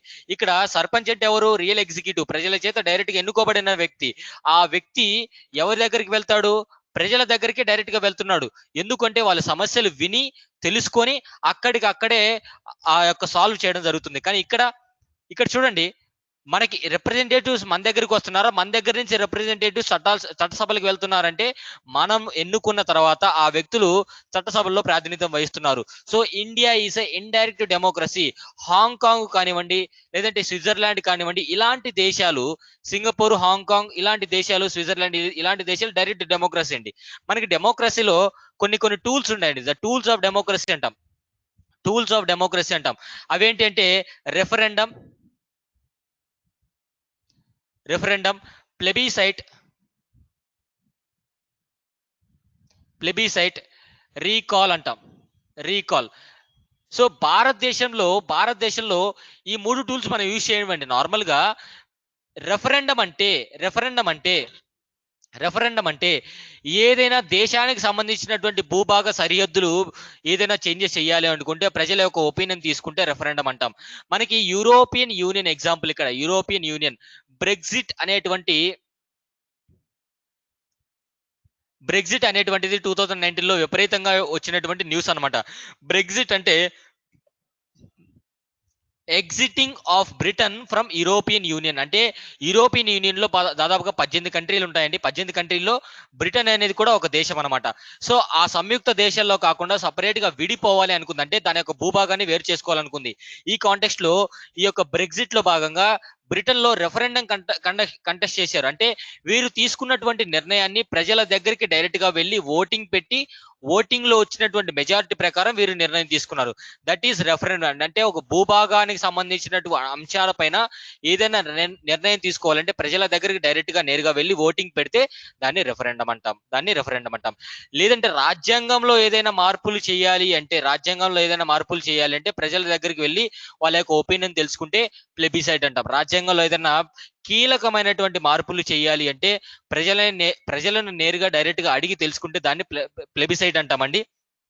అదే విధంగా రీకాల్ అంటే ఆల్రెడీ ఒక వ్యక్తిని ఎన్నుకున్న తర్వాత అతను మనకు నచ్చకపోతే 50% కంటే ఎక్కువ రిజిస్టర్డ్ ఓటర్స్ ఎవరైతే ఎన్నుకొని ఉంటారో వారందరూ కూడా సంతకం చేసి అతన్ని వెనక్కు పిలవడం అనమాట. అంటే అతని యొక్క పదవి అతనికి దక్కకుండా చేయడం అనమాట. సో భారతదేశంలో ఇది ఫాలో అవ్వట్లేదండి ఇప్పటికీ మనం. సో యాక్చువల్గా ఈ 3 కూడా ఫాలో అవ్వట్లేదు. బట్ మీకు అర్థం అవడం కోసం డెమోక్రసీ యొక్క టూల్స్ చెప్పాను మీకు.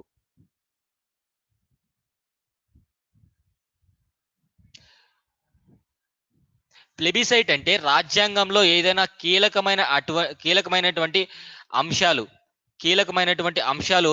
తలెత్తినప్పుడు అవి చేంజెస్ చేయాలి అంటే ప్రజలను నేరుగా దానిపైన ఓటింగ్ పెడితే, అంటే రాజ్యాంగంలో ఎటువంటి మార్పుల కోసమైనా ప్రజల దగ్గరికి నేరుగా వెళ్ళి ఇలా చేస్తున్నాము మీకు సమ్మతమైనా లేదా అని అడిగితే వారు ఓటింగ్ పెట్టిన తర్వాత వారి ఓటింగ్ బట్టి మనం డిసైడ్ అవుతే దాన్ని ప్లెబిసైట్ అంటాం.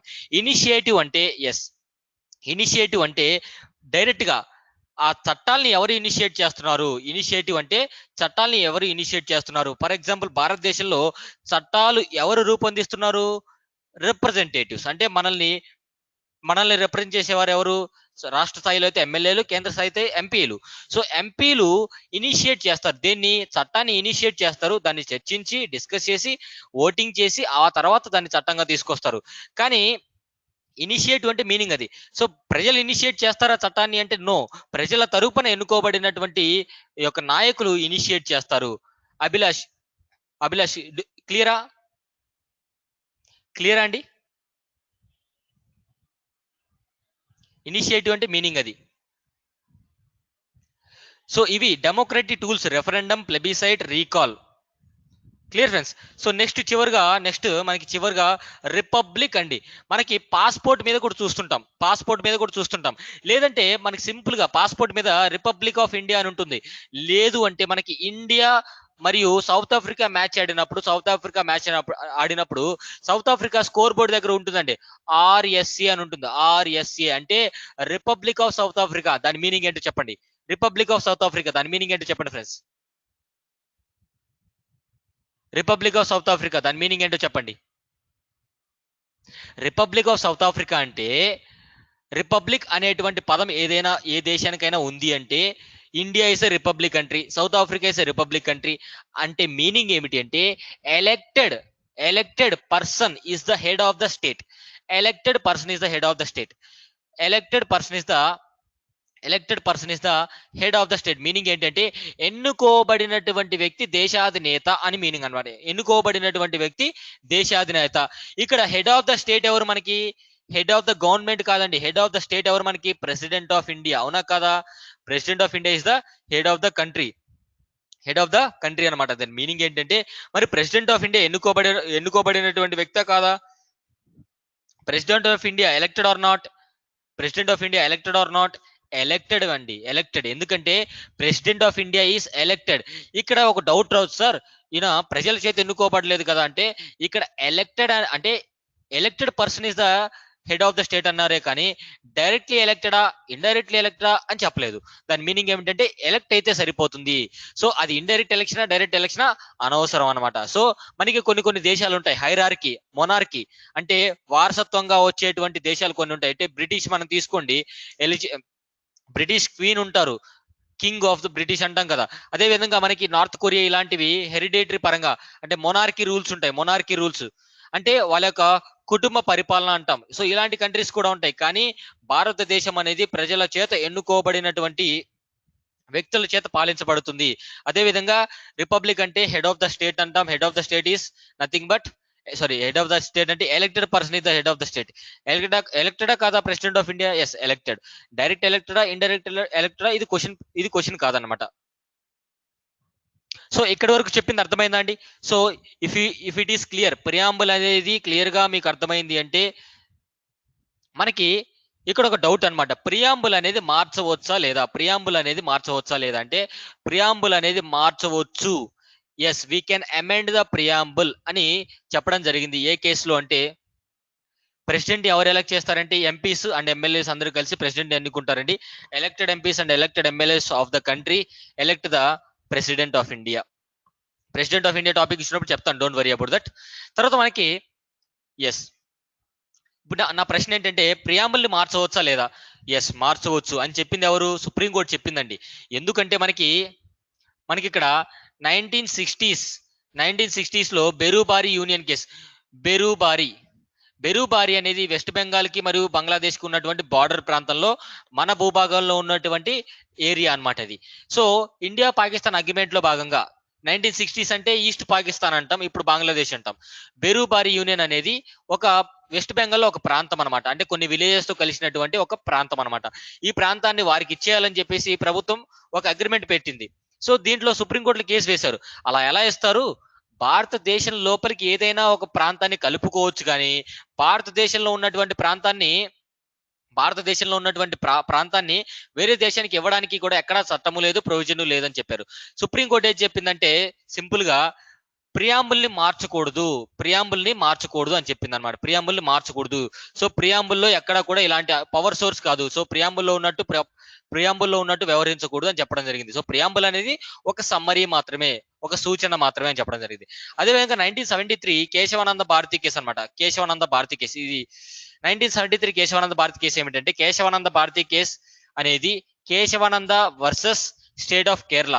ఈ కేశవానంద అనేటువంటి వ్యక్తి ఒక మఠ పీఠాధిపతి అనమాట. ఈయన యొక్క ఆస్తులన్నీ కూడా గవర్నమెంట్ లాగేసుకొని ప్రజలకు పంచడం జరుగుతుంది. ఈయన సుప్రీంకోర్టులో కేసు ఫైల్ చేస్తాడు. ఈ కాంటెక్స్ట్ లో ఇది one of the important judgements of Indian constitution గా చెప్పుకోవచ్చు. ఈ జడ్జ్మెంట్ లో సుప్రీంకోర్టు ఏం చెప్పిందంటే ఎస్, ప్రియాంబుల్ ని మార్చవచ్చు, we can amend the preamble. అందుకే 1976 లో మనకి సెక్యులర్ మరియు సోషలిస్ట్ అనేటువంటి పదాలు, ఆ తర్వాత ఇంటిగ్రిటీ అనేటువంటి పదం కూడా మనకి భారత ప్రియాంబుల్ కి చేర్చడం జరిగిందనమాట. సో ఈ రెండు కేసెస్ లో ఇంపార్టెంట్ కేసెస్, ఈ రెండు కేసెస్ ప్రియాంబుల్ కి సంబంధించినటువంటి. మరి ప్రియాంబుల్ అనేటువంటి అంశాన్ని ఏ రాజ్యాంగం నుంచి తీసుకున్నామంటే యుఎస్ఏ నుంచి తీసుకున్నాము. So which is the first country to have preamble in the world అంటే ప్రపంచ దేశాల్లో కల్లా మొట్టమొదటి ప్రియాంబుల్. ఎస్, ప్రపంచ దేశాల్లో కల్లా ప్రియాంబుల్ అనేది ఏ దేశానికి ఉంది మొట్టమొదటిసారిగా అంటే అది అమెరికా రాజ్యాంగానికి ఉంది. ఇది ప్రియాంబుల్ యొక్క పూర్తి డీటెయిల్స్ అండి. సో క్లియర్ గా అర్థమైందా? ప్రాథమిక విధుల గురించి వెళ్దాం. నెక్స్ట్ 15 minutes అనేది మనకి ప్రాథమిక విధుల గురించి మనం చర్చించుకుందాం. ఇంకోటి రెడీగా ఉండండి ఫ్రెండ్స్. మీకు ఏ టైంలో అయినా కూడా ఎస్, రిపబ్లిక్ అనేటువంటి పదం ఫ్రెంచ్ నుంచి తీసుకున్నాము. మీకు ఎటువంటి టైంలో అయినా కూడా ఎక్స్ట్రా క్లాసెస్ పెట్టే అవకాశం ఉంది. సో మీ యొక్క ఇంటర్నెట్ అనేది ఈ ఒక్క 1 month కొంచెం ఎక్కువ ప్యాకేజీ అనేది వేయించుకోండి. ఎందుకంటే 120 hours కంటే ఎక్కువ చెప్పాల్సిన అవసరం కూడా ఉంది.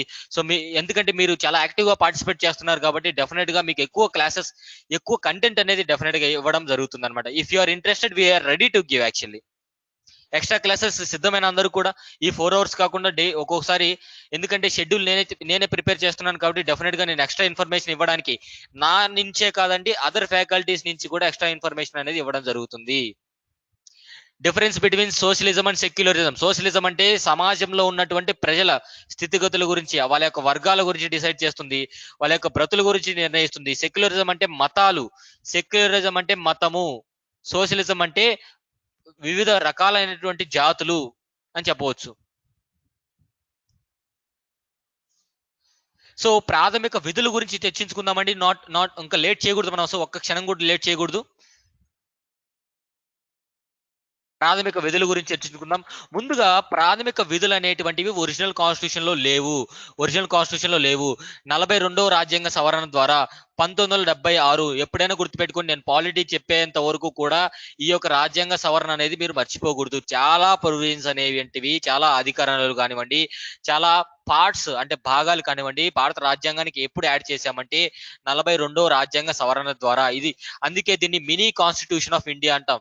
మినీ కాన్స్టిట్యూషన్ ఆఫ్ ఇండియా అని కూడా అంటాం అనమాట. ఈ పాయింట్ మీరు బాగా గుర్తుపెట్టుకోవాలి.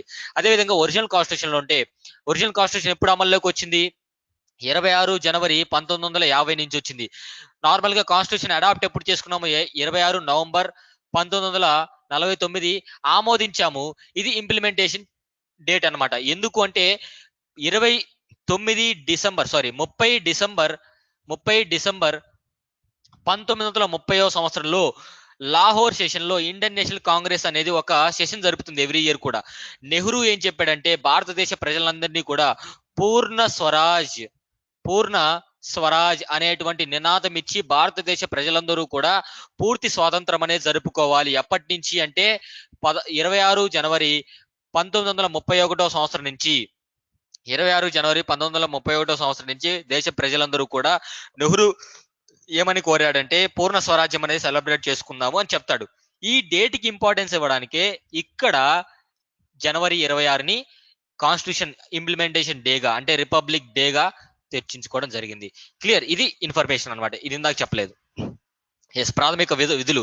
ఒరిజినల్ కాన్స్టిట్యూషన్ లో ప్రాథమిక విధులు లేవండి. మరి ప్రాథమిక హక్కులు ఉన్నప్పుడు ప్రాథమిక విధులు ఎందుకు లేవు? ఒక పౌరుడికి హక్కులు కలిగించినప్పుడు పౌరుడికి సమాజం పట్ల విధులు, రెస్పాన్సిబిలిటీస్ లేదంటే డ్యూటీస్, బాధ్యతలు కూడా ఉండాలి కదా. ఖచ్చితంగా ఉండాలి. ఈ సందర్భంలో ఒక కమిటీ వేయడం జరిగిందనమాట అప్పటి ప్రభుత్వం. ఆ కమిటీ పేరే స్వరణ్ సింగ్ కమిటీ.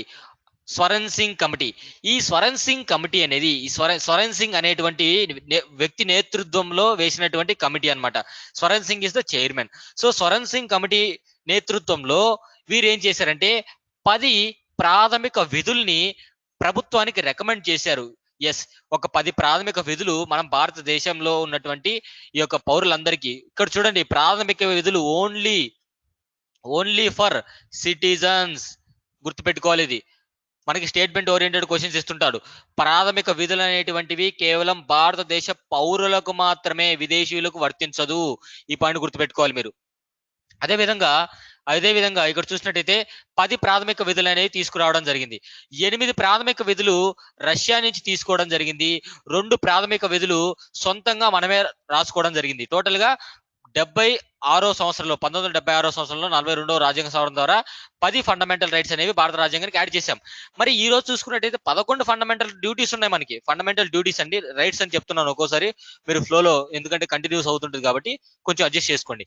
ఇప్పటికి 11 ఫండమెంటల్ డ్యూటీస్ ఉన్నాయి. 11 ఫండమెంటల్ డ్యూటీస్ ఎలా వచ్చేసారంటే 2002వ సంవత్సరంలో 86వ రాజ్యాంగ సవరణ ద్వారా 11th ఫండమెంటల్ డ్యూటీ అనేది యాడ్ చేయడం జరిగింది. ఆ 11th ఫండమెంటల్ డ్యూటీ ఏమిటి అంటే పిల్లల యొక్క అంటే 6 నుంచి 14 సంవత్సరాల లోపు ఉన్నటువంటి పిల్లల యొక్క విద్య గురించి మరియు తల్లిదండ్రులకు బాధ్యతగా ఇవ్వడం జరిగింది. అంటే ఖచ్చితంగా తల్లిదండ్రులు అనేటువంటి వారు వారి పిల్లలు వయసు అనేది 6 నుంచి 14 సంవత్సరాల లోపు ఉన్నటువంటి పిల్లలు ఉంటే వారికి విద్య నేర్చుకునేటువంటి అవకాశాలు కల్పించాల్సిన అవసరం ఉంది అని 11వ ఫండమెంటల్ డ్యూటీ చెప్తుంది.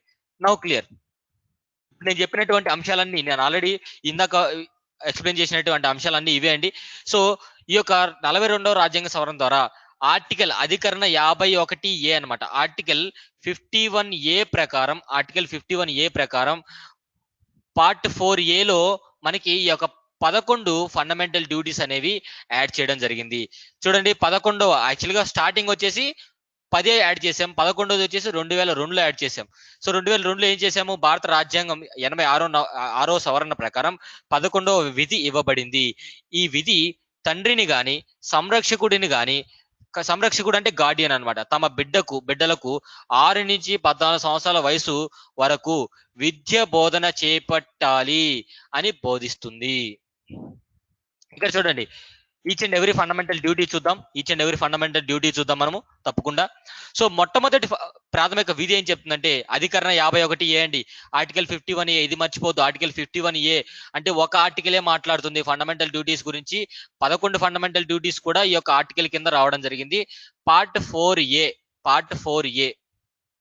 సో ఇక్కడ చూస్తే భారత రాజ్యాంగాన్ని గౌరవించాలి ఖచ్చితంగా. భారత రాజ్యాంగపు ఆదర్శాలని సభలను అంటే ఇన్స్టిట్యూషన్స్ అన్నమాట. ఈ యొక్క ఎలక్షన్ కమిషన్ కానివ్వండి, పార్లమెంట్ కానివ్వండి, కాగ్ కానివ్వండి, అంటే రాజ్యాంగ పరంగా ఉన్నటువంటి ఏర్పాటు చేసినటువంటి సంస్థలు. జాతీయ పతాకాన్ని, నేషనల్ ఫ్లాగ్ ని, జాతీయ గీతాన్ని, నేషనల్ యాంథమ్ ని గౌరవించాలి. ఇది లాస్ట్ టైం గ్రామ సచివాలయము కేటగిరీ 3లో అనుకుంటానండి. కేటగిరీ 3లో ఈ స్టేట్మెంట్ ఇచ్చి ఈ ప్రాథమిక విధి ఎన్నో ప్రాథమిక విధి అని అడిగారండి. ఒకటో ప్రాథమిక విధి, ఇది బాగా గుర్తుపెట్టుకోవాలి. సో మనకి ఈ విధంగా కూడా ప్రశ్నలు అడుగుతుంటారు. భారత స్వతంత్ర సంగ్రామంలో ప్రోత్సహించబడ్డ ఆదర్శాలను గౌరవించాలి. అంటే మనకి ఫ్రీడమ్ స్ట్రగుల్లో భాగంగా ఎంతో మంది ఫ్రీడమ్ ఫైటర్స్ వాళ్ళ యొక్క స్ఫూర్తిని భారతదేశానికి అంకితం చేయడం జరిగింది. భారత రాజ్యాంగంలో భారతదేశం స్వతంత్రం అందించడంలో. సో ఈ భాగంగా వారు ఇచ్చినటువంటి స్ఫూర్తిని తీసుకోవాలి. స్ఫూర్తి అంటే పాజిటివ్ స్ఫూర్తి అంటే ఆ సమయంలో రెవల్యూషన్స్ కూడా చేశారు. అంటే నోబుల్ స్పిరిట్స్ అంటాం. నోబుల్ స్పిరిట్స్ అంటే శాంతియుతంగా వారు ఫాలో అయినటువంటి స్పిరిట్ మనం తీసుకొని భారతదేశాన్ని ముందుకు తీసుకెళ్లాల్సిన అవసరం ఉంది. అదే విధంగా మూడో చూస్తే భారతదేశపు సార్వభౌమాధికారాన్ని, ఇందాకే అన్నాను, సోవర్నిటీ, అఖండత్వాన్ని, ఏకత్వాన్ని గౌరవించి పెంపొందించేవాళ్ళను. అంటే భారతదేశం యొక్క సుపీరియారిటీని, భారతదేశం యొక్క గౌరవాన్ని మనం కాపాడాలి అని చెప్తుంది అనమాట. ఈ ఏకత్వం అంటే యూనిటీ అండ్ ఇంటిగ్రిటీ అంటాం కదా. జాతీయ సమైక్యతని మనం ప్రోత్సహించాలి, కాపాడాలి అని చెప్తుంది. అవసరం లేదా అవకాశం కలిగితే భారతదేశానికి సేవ చేయుటకు ఎల్లప్పుడూ సిద్ధంగా ఉండాలి. చూడండి, ప్రభుత్వానికి ఎప్పుడైనా మన నుంచి అవసరం ఉందంటే ఖచ్చితంగా నో అనే మాట చెప్పకూడదు. ఎప్పుడు కూడా దేశం పట్ల గౌరవంతో, దేశం పట్ల బాధ్యతాయుతంగా మనం వ్యవహరించాలి. మన ఫర్ ఎగ్జాంపుల్ మనకి 2014లో అనుకుంటాను హుదూద్ తుఫాన్ వచ్చింది విశాఖపట్నంకు. హుదూద్ తుఫాన్ ఎప్పుడైతే విశాఖపట్నం హిట్ చేసిందో ఎంతో మంది వాలంటరీగా, యువకులు కావచ్చు, ఇంకోరు ఆ సంస్థలు కావచ్చు, ఎవరైనా కావచ్చు, ఇక్కడ దేశం అంటే డైరెక్ట్ గా గన్ పట్టుకొని బార్డర్కి వెళ్ళమని చెప్పరండి. దేశం అంటే ఈ యొక్క సమాజ సేవ కూడా దేశంలో భాగమే. ఎప్పుడైతే ప్రజలు కష్టాల్లో ఉంటారో, ఇప్పుడు ఫ్లడ్స్ వచ్చిన సిచ్యువేషన్ లో కానివ్వండి, లేదంటే ఏదైనా భూకంపం వచ్చినప్పుడు కానివ్వండి, ఇలాంటి తుఫాన్లు హిట్ అయినప్పుడు కానివ్వండి, ప్రజలు ఇబ్బంది పడినప్పుడు, ప్రజలంటే ఎవరు? దేశం అంటే ప్రజలే కదా. వారికి సహాయం చేయాలని ఎప్పుడైనా ప్రభుత్వం కోరితే డెఫినెట్ గా కాదు అని చెప్పకుండా మనం ముందుకు వెళ్లాల్సిన అవసరం ఉంటుంది. దేశం కోసం ప్రాణాలు అర్పించిన వ్యక్తులు ఉన్నారు ఫ్రెండ్స్, మనమెంత.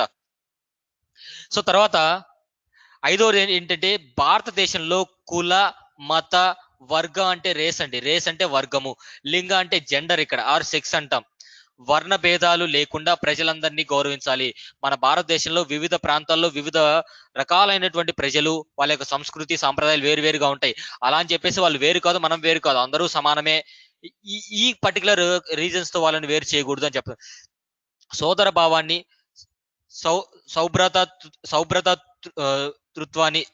సౌభ్రతృత్వాన్ని తర్వాత మనకి పెంపొందించవాలని. అంటే ప్రతి ఒక్కరితో కూడా ఈ యొక్క బ్రదర్ లాగా, లేదంటే కామన్ బ్రదర్హుడ్, ఇందాక ఫ్రెటర్నిటీ అన్నాను, అదే చెప్తున్నాను ఇక్కడ. ఆ విధంగా డెవలప్ చేసుకోవాలి ఒకరు. తర్వాత స్త్రీలను అగౌరవపరిచే విధంగా ఎటువంటి కార్యక్రమాలు చేయకూడదు. స్త్రీలను అగౌరవపరిచే విధంగా, వాళ్ళ మర్యాదకు భంగం కలిగే విధంగా ఎటువంటి కార్యక్రమాలు మనం చేయకూడదు. అది కూడా మన ప్రాథమిక విధి. దురదృష్టవశాత్తు చాలా మంది చేయట్లేదు, మీరు కాదు, చాలా మంది. నెక్స్ట్ ఇక్కడ చూడండి, మన భారతదేశంలో గల మిశ్రమ సంస్కృతి, అంటే ఇంగ్లీష్లో ఏమంటామంటే కాంపోజిట్ కల్చర్ అంటామండి. కాంపోజిట్ కల్చర్ అంటే తెలంగాణలో ఒక టైప్ ఆఫ్ కల్చర్, ఆంధ్రలో ఒక టైప్ ఆఫ్ కల్చర్, కేరళలో ఒకటి, బీహార్లో ఒకటి, నార్త్ ఈస్టర్న్ స్టేట్స్ లో ఒకటి. సో విభిన్న మిశ్రమమైనటువంటి సంస్కృతి ఉన్నప్పటికీ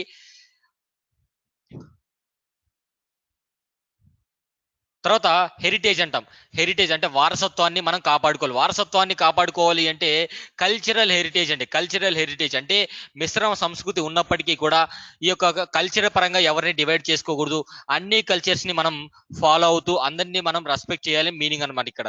తర్వాత ప్రకృతి పరిసరాలైనటువంటి అడవులు, సరస్సులు, నదులు, వన్యప్రాణులు, ఇతర జీవులను సంరక్షించుకోవాలను. డెఫినిట్‌గా మనం బ్రతకడం అంటే మనం ఒక్కరమే బ్రతకడం కాదు. మన చుట్టూ ఉన్నటువంటి నేచర్‌ని కూడా కాపాడుకోవాలి కాబట్టి, ఈ యొక్క అడవులను నరికేయడం కానివ్వండి, సరస్సుల్ని, నదుల్ని ఈ యొక్క పొల్యూషన్‌కి గురి చేయడం కానివ్వండి, వన్యప్రాణుల్ని చంపేయడం కానివ్వండి, ఇలాంటివి చేయకూడదనమాట. మన జీవితం ఎంత ముఖ్యమో వారి జీవితం కూడా అంటే ఈ యొక్క యానిమల్స్ జీవితం కూడా అంతే ముఖ్యం కాబట్టి ఇక్కడ చర్చించడం జరుగుతుంది. అదే విధంగా అదే విధంగా ఇక్కడ చూడండి శాస్త్రీయ దృక్పథాన్ని అంటే సైంటిఫిక్ టెంపర్ అంటామండి. సైంటిఫిక్ టెంపర్ అంటే మనకి ఇప్పటికీ కూడా మన సంస్కృతి చూసినట్టయితే మూఢనమ్మకాలను ఎక్కువగా ఆచరిస్తుంటాం అనమాట.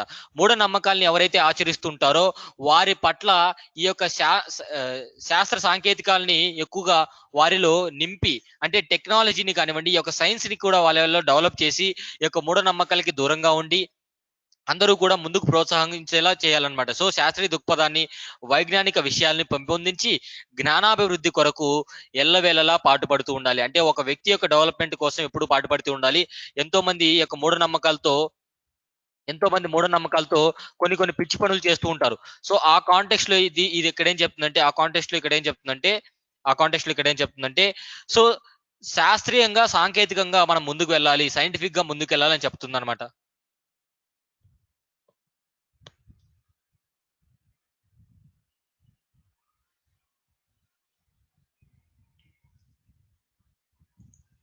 సో తర్వాత మనకి ప్రభుత్వ ఆస్తులు, ప్రభుత్వ సంపద ఏదైతే ఉందో, ప్రభుత్వం అంటే ఏంటి? ప్రజలే అన్నమాట.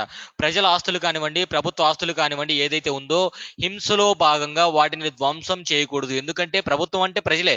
ప్రజల ఆస్తులు ధ్వంసం చేస్తున్నామంటే మన ఆస్తి మనమే ధ్వంసం చేసుకుంటున్నాం. ఫర్ ఎగ్జాంపుల్ ఏదైనా ఆర్టీసీ బస్సుని తగలబెట్టామంటే ఉద్యమాల్లో భాగంగా ఆర్టీసీ బస్సు కొత్తది కొనాలంటే ఛార్జీల మొత్తం మన పైనే పడుతుంది. ఈ విషయం మీరు గమనించాల్సిన అవసరం ఉందన్నమాట. తర్వాత 10వ ప్రాథమిక విధి ఏమిటంటే భారతదేశం అభివృద్ధి చెందుతున్నట్లు వ్యక్తిగాను, సామాజికంగాను లేదా మిశ్రమంగాను పాటుపడుతూ దేశ ఉజ్వల భవిష్యత్తును కాంక్షిస్తూ దానిని సాధించుటకు కృషి చేయాలి. అంటే దేశం అభివృద్ధి చెందుతున్న విధంగానే మనం సెల్ఫ్‌గా అంటే ఇండివిడ్యువల్‌గా కూడా డెవలప్ అవ్వాలి. మన ఇండివిడ్యువల్ డెవలప్‌మెంట్ అనేది మన యొక్క ఫ్యామిలీ మీద డెవలప్‌మెంట్ చూపిస్తుంది. ఫ్యామిలీ డెవలప్‌మెంట్ అనేది సొసైటీలో డెవలప్‌మెంట్ చూస్తుంది. సొసైటియల్ డెవలప్‌మెంట్ అనేది పూర్తిగా దేశాన్ని అభివృద్ధి దిశలోకి ముందుకు తీసుకురావడం జరుగుతుందన్నమాట. అంటే ఒక వ్యక్తి అభివృద్ధి దేశాభివృద్ధి అవుతుందని చెప్పడానికి నిదర్శనం అన్నమాట. వ్యక్తి అభివృద్ధే దేశాభివృద్ధి అనే ఒక నినాదం 10వ ప్రాథమిక విధిలో ఇవ్వడం జరుగుతుంది. 11వ ప్రాథమిక విధి ఏంటో ఆల్రెడీ చెప్పాను. 6 నుంచి 14 సంవత్సరాల వయసు ఉన్నటువంటి పిల్లలు ఎవరైతే ఉంటారో తల్లిదండ్రులు గాని, సంరక్షకుడు గాని వారికి చదువు నేర్పే విధంగా చర్యలు తీసుకోవాలి అని చెప్పడం జరుగుతుంది. క్లియర్ ఫ్రెండ్స్ ఇక్కడి వరకు? So this is about preamble. MCQ special sessions పెడతానండి. మనకెందుకంటే ఎక్కువ డెప్త్ చెప్పడం వల్ల టైం అయిపోతుంది కాబట్టి డెఫినెట్‌గా మీకు ఎక్స్‌ట్రా క్లాసెస్ తీసుకుంటానండి.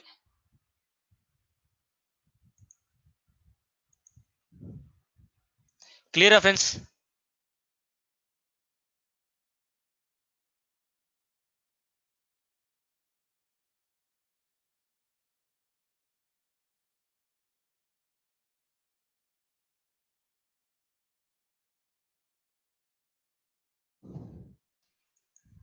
సార్ రికార్డెడ్ వీడియోస్ గురించి కొంతమంది అడుగుతున్నారండి. రికార్డెడ్ వీడియోస్ అనేవి ఈ రోజు చెప్పినటువంటి రికార్డెడ్ వీడియో రేపు ఈవినింగ్‌కి మీకు అవైలబిలిటీలో ఉంటుందండి. నిన్న చెప్పినయి ఈ రోజు అవైలబిలిటీలో ఉంటాయి. సో దాని గురించి వరీ అవ్వక్కర్లేదు. సో మీరు నోట్స్ మేకింగ్ కూడా చేసుకోండి ఫ్రెండ్స్. ఎందుకంటే బెటర్ డైలీ ప్రిపరేషన్ ఇప్పుడు ఏవైతే క్లాసెస్ చెప్తున్నామో డెఫినెట్‌గా అవి ఫాలో అవ్వండి. బాగా నోట్స్ ప్రిపేర్ చేసుకోండి. ఫస్ట్ స్లైడ్ రివైవ్ చేయండి. మెటీరియల్ అనేది మీ యొక్క అకౌంట్‌లో మా పీడీఎఫే మెటీరియల్‌గా ఉంటుందండి. సో అంటే మేమిచ్చే సాఫ్ట్ కాపీయే అవైలబిలిటీలో ఉంటుంది. అది మీ యొక్క అకౌంట్‌లో ఓపెన్ చేసి చూసుకోవచ్చు. ఎప్పుడైనా చదువుకోవచ్చు అనమాట. మాక్ టెస్ట్ గురించి ఆలోచిస్తున్నామండి డెఫినెట్‌గా. ఇప్పుడే కదా క్లాసెస్ స్టార్ట్ చేసాము. Don't worry about that. Okay. ఇప్పుడే కదా స్టార్ట్ చేసాము.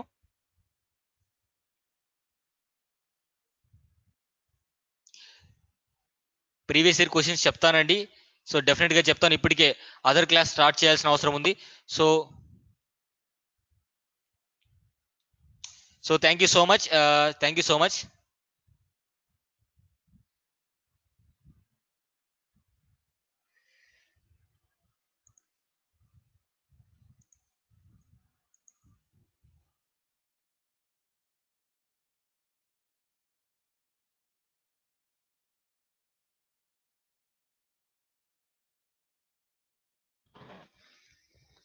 ఎస్, క్విజ్ లా పెట్టమంటున్నారు. డెఫినెట్ గా అండి.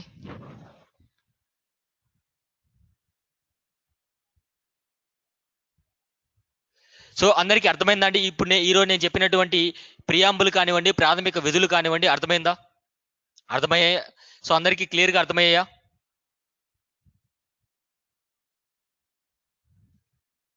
Yes, very good. సో మీకు క్లాస్ అయిపోయిన తర్వాత డెఫినెట్ గా ఫీడ్బ్యాక్ అనేది ఇవ్వండి ఫ్రెండ్స్. ఫీడ్బ్యాక్ అనేది ఇవ్వండి. ఫీడ్బ్యాక్ అనేది తప్పకుండా ఇవ్వండి. ఫీడ్బ్యాక్ ఇచ్చేదాన్ని బట్టి ఫీడ్బ్యాక్ బెస్ట్ గా ఇస్తే ఇంకా ఎక్కువ క్లాసెస్ నేను మీకు తీసుకోవడం జరుగుతుందండి. So thank you so much. Next మీకు ఎకానమీ క్లాస్ జరుగుతుంది. Thank you so much.